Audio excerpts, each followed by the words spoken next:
Alors après, quand on s'intéresse à la vie de l'auteur, elle est tombée malade. Oui. Elle était très malade.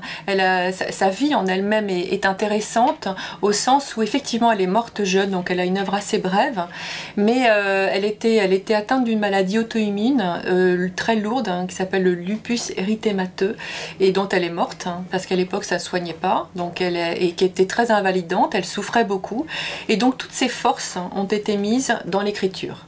Et sa mission d'écrivain croyant est là, c'est-à-dire que son acte de résistance à l'adversité qu'est la maladie, au mal, dont elle parle très bien par ailleurs, elle parle du mal moral, mais elle parle aussi du mal physique dans son œuvre, elle l'a vécu dans sa chair et elle a résisté par l'écriture. Voilà, tout son acte de résistance, c'est son œuvre. Et ça transpire dans son écriture.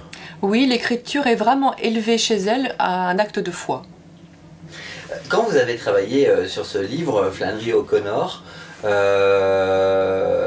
est-ce que vous avez découvert j'imagine que vous avez découvert des choses que vous ne saviez pas?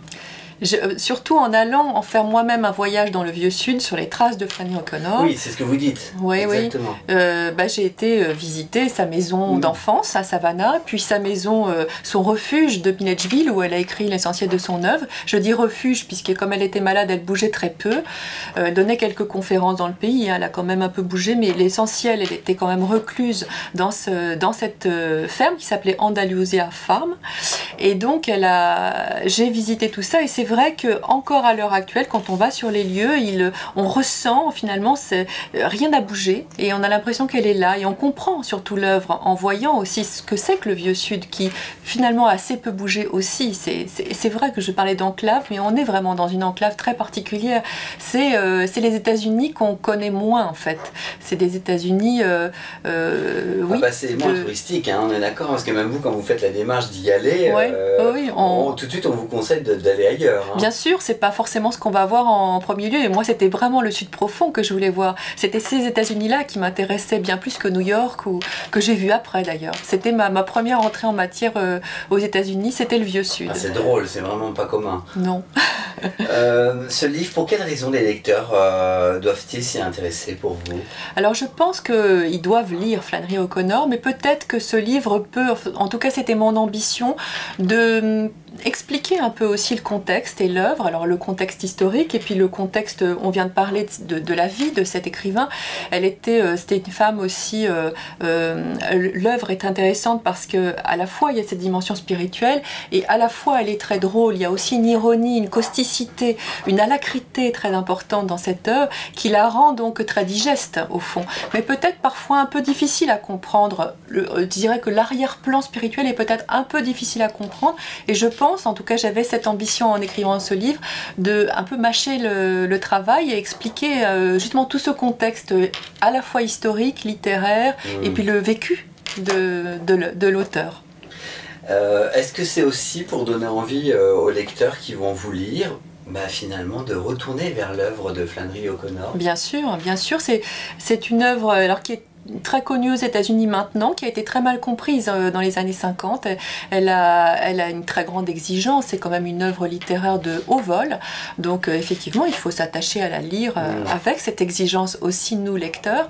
Elle a été assez mal comprise à l'époque puisqu'elle savait d'ailleurs elle-même qu'elle écrivait pour un public essentiellement athée, donc qui passait sans doute assez à côté de l'œuvre à l'époque, les journalistes la comprenaient mal, et le public catholique dont on aurait pu imaginer qu'il la comprenne mieux, s'attendait justement peut-être plus à une œuvre beaucoup plus édifiante, ce qu'elle n'est pas.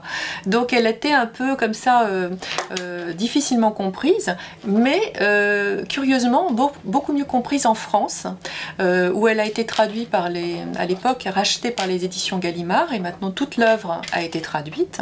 On peut la lire en quarto, et voilà. Et donc je pense qu'il faut la découvrir ou la redécouvrir, et voilà, et s'attacher à cette grande richesse. On a bien parlé de Flannery O'Connor, Dieu et la gallinacée aux éditions Le Cerf, c'est en librairie actuellement, on invite les internautes à vous lire.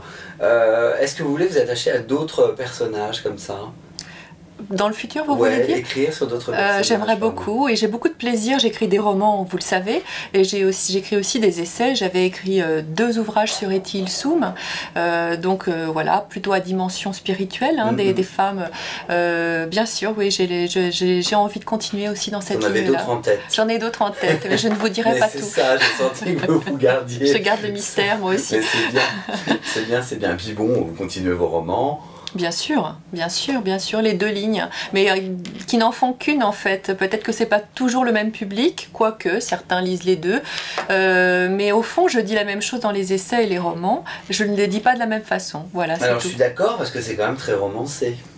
Oui, parce que c'est pas une. Vous racontez au début pourquoi vous vous êtes intéressé à Flannery O'Connor, la démarche d'avoir été sur les lieux, donc, et après vous nous racontez sa vie sur les plans choisis. C'est un portrait d'auteur vu par une auteure. Et en fait, pourquoi? Parce que aussi, elle était aussi un guide et un modèle pour moi qui suis auteur. J'ai des comptes à rendre à Flannery O'Connor. Elle me permet beaucoup de garder une ligne aussi, parce qu'elle était très ferme dans sa ligne littéraire et je prends beaucoup modèle sur elle. Cécilia Duterre, un grand merci pour cet entretien. Merci à vous. Le titre du livre Flannery O'Connor, Dieu et les gallinacés, aux éditions du Cerf, en librairie actuellement. Un grand merci. Merci à vous.